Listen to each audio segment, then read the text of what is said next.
Kính chào các bạn, ngày hôm nay Chủ nhật ngày 23 tháng 2 năm 2020. Kính mời các bạn xem bản tin Tham vọng vành đai con đường của Trung Quốc nguy cơ đổ vỡ.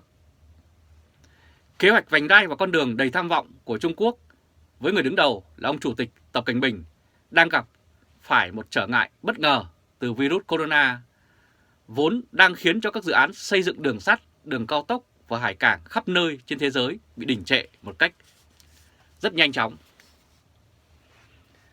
Đây là hình ảnh Chủ tịch Trung Quốc Tập Cận Bình nâng cốc chúc sức khỏe các đại diện tham dự diễn đàn vành đai và con đường tại Bắc Kinh, Trung Quốc vào ngày 26 tháng 4 năm 2019. Xuất phát từ thành phố Vũ Hán ở miền Trung Trung Quốc, dịch bệnh với tên gọi chính thức là COVID-19 đã lan truyền nhanh chóng kể từ khi được phát hiện vào tháng 12 ở nước này. Trung Quốc tới nay đã cảnh báo tổng cộng có 57.567 ca nhiễm virus với Tổ chức Y tế Thế giới, bao gồm 2.239 trường hợp tử vong, và cho đến hôm nay thì trường hợp chết và bị nhiễm virus ngày càng tăng.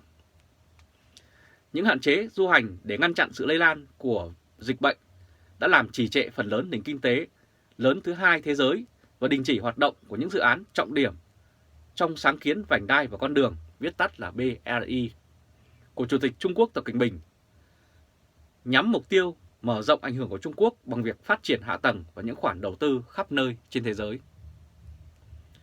Công nhân Trung Quốc không thể đến được các dự án ở nước ngoài và các nhà máy đã bị cắt đứt nguồn hàng nhập khẩu từ Trung Quốc mà họ cần để tiếp tục hoạt động. Cơ quan hàng đầu của Trung Quốc đặc cách quản lý các công ty nhà nước hôm thứ Ba nói rằng dịch bệnh bùng phát đã gây ra những khó khăn đối với một số dự án và khoản đầu tư ở nước ngoài. Một số nơi trên vành đai và con đường, tác động của virus corona đã hiện ra ngày càng rõ rệt. Và hơn 133 nước đã áp đặt những hạn chế nhập cảnh lên công dân Trung Quốc hoặc những người từng đến Trung Quốc, theo Cục Quản lý Di dân Quốc gia của Trung Quốc đã thông báo như vậy. Đây là thành phố cảng Sihanoukville ở Campuchia, là nơi có một trong những dự án nổi bật nhất của sáng kiến vành đai và con đường của Trung Quốc. Đây là đặc khu kinh tế Sihanoukville. Trung Quốc đã liên lạc với các công ty ở nước ngoài, chủ sở hữu ở nước ngoài và các chính phủ sớm nhất như có thể để có được sự hỗ trợ và hiểu biết. Bành Thanh Hoa, Tổng thư ký của Ủy ban Giám sát và Quản lý Tài sản Nhà nước Trung Quốc đã cho biết như vậy. Một điển hình trong số những dự án bị đình trệ là dự án đường sắt cao tốc trị giá 6 tỷ đô la của Tập đoàn Quốc tế Đường sắt Trung Quốc ở Indonesia, hiện đang hoạt động trong thế cầm cự.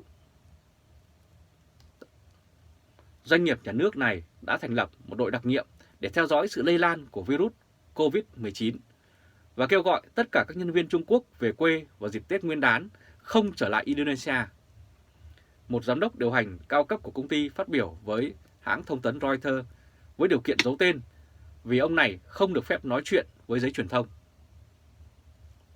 Công ty đã ngăn hơn 100 nhân viên Trung Quốc, chủ yếu là công nhân trình độ cao hoặc người quản lý, trở về làm việc ở dự án kết nối thủ đô Jakarta của Indonesia với trung tâm dệt may Bandung, cách nhau khoảng 140 km. Vị giám đốc điều hành này cho biết như vậy.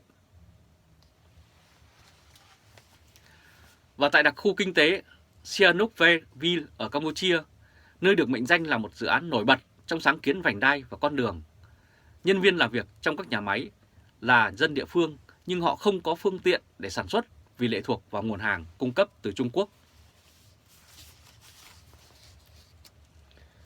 Và bản thân các trung tâm thương mại tại phố Đông như hình ảnh ở đây ở Thượng Hải không bóng người đã trở thành rất quen thuộc trong những ngày diễn ra dịch bệnh này. Chúng tôi phải tập trung vào các phần ít hệ trọng hơn của dự án đường sắt cho đến khi một số người chủ chốt của chúng tôi quay trở về làm việc. Ông nói, chúng tôi khởi đầu vào năm 2020 không suôn sẻ chút nào. Dự án của chúng tôi đã bị chậm trễ và tai tiếng, và virus corona đem tới những thách thức còn lớn hơn nữa. Virus corona chủng mới cũng bắt đầu làm gián đoạn các chuỗi cung cấp cho các công ty tiếp cận được các máy móc và cấu hình phần chính yếu của hệ thống. Tiến sĩ Khương Hữu Lộc, một nhà quan sát Kinh tế ở Texas, Mỹ nói rằng sự chậm trễ này sẽ đề ra thách thức đối với nước vay vốn để thi công các dự án cơ sở hạ tầng khổng lồ khi tiền lãi nhà băng chồng chất trong bối cảnh nền kinh tế Trung Quốc và thế giới bấp bênh.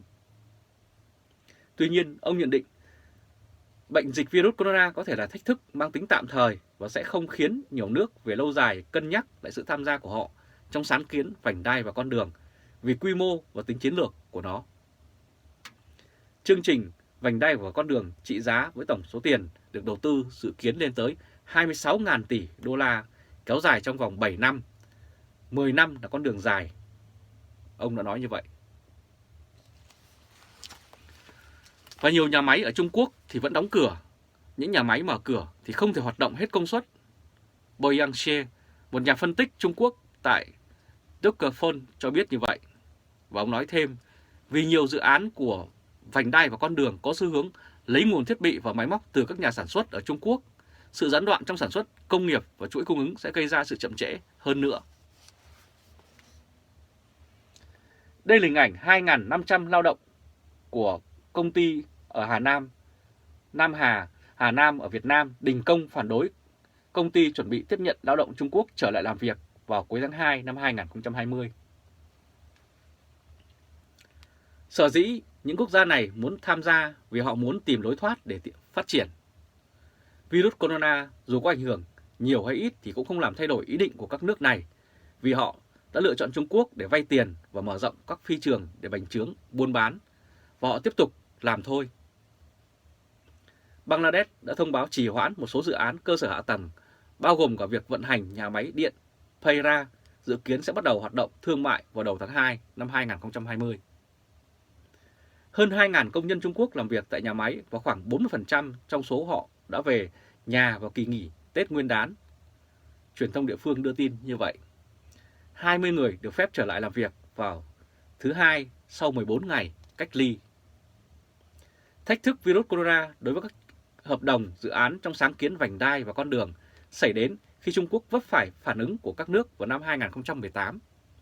Khi các quan chức ở Indonesia, Malaysia, Sri Lanka và các nơi khác chỉ trích các dự án đó là tốn kém và không cần thiết, Trung Quốc đã rút lại một số dự án sau khi vài nước có ý định duyệt lại, hủy hoặc giảm những cam kết, dẫn ra những lý do lo ngại về chi phí, xói mòn chủ quyền và tham nhũng.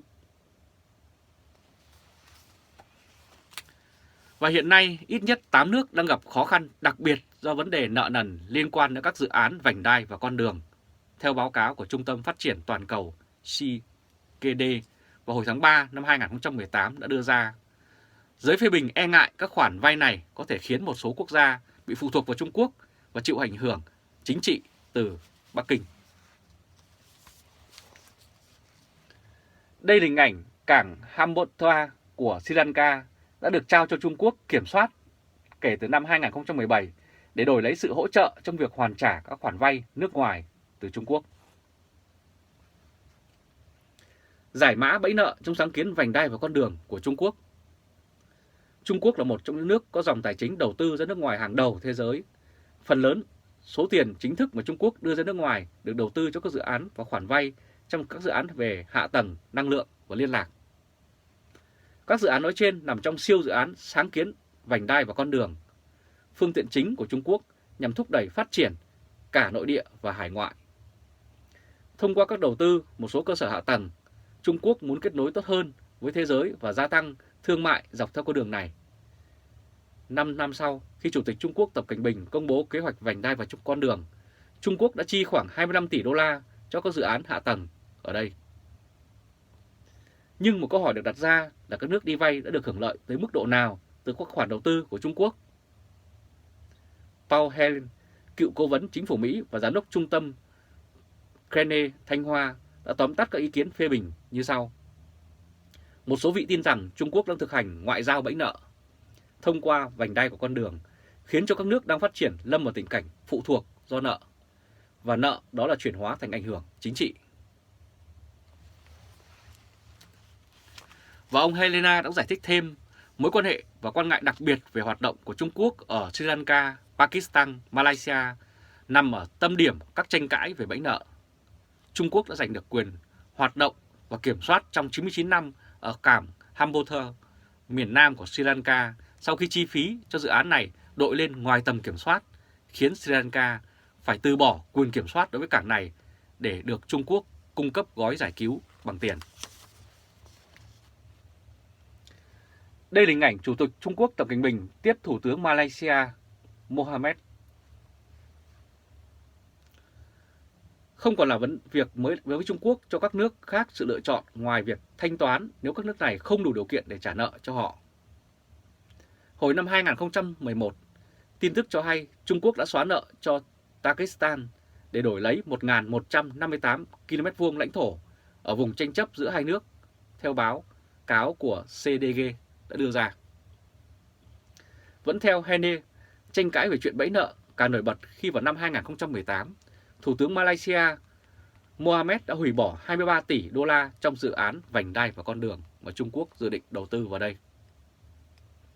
Chính quyền Malaysia hiện tại nhận thấy một số dự án đầu tư của Trung Quốc ở nước họ là bất thường. Thủ tướng Malaysia đang muốn hủy bỏ các dự án đó. Hôm 13 tháng 8, Thủ tướng Malaysia nói thẳng thừng với hãng AP của Mỹ rằng ông muốn hủy bỏ 3 dự án nhiều tỷ đô la với Trung Quốc. Trước đó, theo chỉ đạo của ông Mahathir, Bộ Tài chính Malaysia đã kêu gọi ngừng 3 dự án này. Cả 3 dự án với tổng giá trị lên tới 22 tỷ đô la đều có sự tham gia của các công ty thuộc sở hữu của nhà nước Trung Quốc. Ông Mahathir còn tuyên bố rằng nếu không thể hủy bỏ các dự án này thì Malaysia ít nhất sẽ tiếp tục ngừng các dự án cho đến khi nào thực sự cần thì mới triển khai. Và hàng loạt thủy điện do Trung Quốc đầu tư trong kế hoạch vành đai ở con đường có nguy cơ giết chết sông Mekong và đồng bằng sông Cửu Long của Việt Nam. Đây là hình ảnh hàng loạt thủy điện của Trung Quốc chằng chịt ở thượng nguồn sông Mekong. Báo Tuổi Trẻ ngày 21 tháng 2 đưa tin Trung Quốc tuyên bố sẽ xả đập thủy điện sông Mekong, nhưng nước sẽ không tới được đồng bằng sông Cửu Long. Bây giờ Trung Quốc xả đập, nếu nước tới được đồng bằng sông Cửu Long thì cũng phải mất 3 tuần. Lúc đó lúa đang thiếu nước ở đây cũng chết hết rồi. Phó Viện trưởng Viện Nghiên cứu Biến đổi Khí hậu, Trường Đại học Cần Thơ đã nhận định như vậy. Đến nay, Trung Quốc đã xây 6 đập thủy điện trải dọc sông Mekong. Lào và Campuchia định xây thêm hơn 10 đập nữa và không dừng lại ở số lượng đó. Một báo cáo tại Campuchia hồi đầu tháng trước cho biết có 30 đập thủy điện hiện đang được xây dựng ở Lào và 7 điện đập ở Campuchia, chủ yếu được tài trợ bởi tiền từ Trung Quốc. Việc xây dựng các nhà máy thủy điện sẽ gây khô hạn đồng bằng sông Cửu Long của Việt Nam. Các nhà khoa học cảnh báo việc xây nhà máy thủy điện sẽ làm giảm 6,2% thủy lưu hàng tháng. Việt Nam đang là quốc gia chịu thiệt hại lớn nhất từ ảnh hưởng của các con đập thủy điện trên thượng nguồn sông Mekong do Trung Quốc tài trợ. Tuy nhiên, chính quyền Việt Nam đang để mặc cho người dân đồng bằng sông Cửu Long tự xoay sở của mình và họ ngày càng khó khăn hơn. Không những thế, một công ty của Việt Nam là Petro Vietnam Power Corporation là một bên tham gia xây dựng đập Luông Pha Băng với Lào. Con đập này sẽ cùng với nhiều con đập khác trên thượng nguồn có phần giết chết đồng bằng sông Cửu Long của Việt Nam. Và một báo cáo của Bộ Kế hoạch và Đầu tư Việt Nam vào năm 2018 cho biết, trong số 12 đại dự án thua lỗ nghìn tỷ của Bộ Công Thương thì có đến 4 dự án là sử dụng vốn vay từ Trung Quốc. Dự án 8.100 tỷ nhà máy gang thép Thái Nguyên giai đoạn 2 hiện nay như hình ảnh đã ghi lại chỉ còn là một đống rỉ sét. Báo chí Việt Nam gần đây đã nêu ra hàng loạt dự án thiếu hiệu quả, dự kiến thua lỗ thất thoát nhiều nghìn tỷ đồng. Những dự án này đều có liên quan đến đầu tư từ Trung Quốc. Tiêu biểu 4 dự án đường sắt Cát Linh, Hà Đông cho đến ngày hôm nay vẫn chưa xong. Dự án tuyến đường sắt Lào Cai, Hà Nội, Hải Phòng. Nhà máy đạm Ninh Bình, dự án mở rộng nhà máy gang thép Thái Nguyên giai đoạn 2. Sai phạm tại dự án này cũng liên quan đến nhà thầu Trung Quốc đã khiến ông Hoàng Trung Hải, vốn là cựu bí thư Thành ủy Hà Nội, đã bị kỷ luật. Hầu như đa số các dự án sai phạm lớn của Việt Nam đều có bóng dáng của Trung Quốc với những vấn đề như hợp đồng không rõ ràng, lãi suất cao, các điều khoản kèm theo như sử dụng nguyên liệu và bên thi công từ Trung Quốc. Lo ngại về việc chính quyền Việt Nam nhượng bộ hoặc vướng vào tham nhũng với Trung Quốc, Từ đó sẽ dẫn đến những nhượng bộ về chủ quyền như trường hợp của Sri Lanka, Pakistan là hoàn toàn có lý do. Nguyên nhân của tình trạng Việt Nam vướng sâu vào bẫy nợ Trung Quốc là do sự u mê về ý thức hệ, trình độ kiến thức quá thấp và tham nhũng tột cùng của các quan chức Đảng Cộng sản Việt Nam cùng tâm lý yếu kém mong dựa vào đàn anh Trung Quốc đã dẫn ra điều đó. Trong khi đó, Trung Quốc lại là bậc thầy của nghệ thuật hối lộ và thao túng, bởi họ quá dành hiểu tâm lý giữa lãnh đạo Việt Nam vì sự tương đồng của cả hai thể chế độc tài theo chủ nghĩa cộng sản. Và Trung Quốc và Việt Nam đều là những nhà nước vẫn áp dụng chủ thuyết độc tài cộng sản. Ở đây không có truyền thông và tự do ngôn luận. Những tai họa bất ngờ do người dân hai nước cũng từ đó mà ra, và chịu thiệt thòi nhất thì cuối cùng vẫn là nhân dân. Rất cảm ơn các bạn đã chú ý theo dõi chương trình truyền hình trực tiếp của Lê Trung Khoa Thời báo.de ngày hôm nay, Chủ nhật, ngày 23 tháng 2 năm 2020. Các bạn hãy để lại bình luận và chia sẻ video cho nhiều người biết và bấm nút theo dõi YouTube và Facebook Thời báo.de. Và chúng tôi sẽ tiếp tục cập nhật những bản tin mới nhất để phục vụ các bạn. Từ Berlin, Cộng hòa Liên bang Đức, Trung Khoa.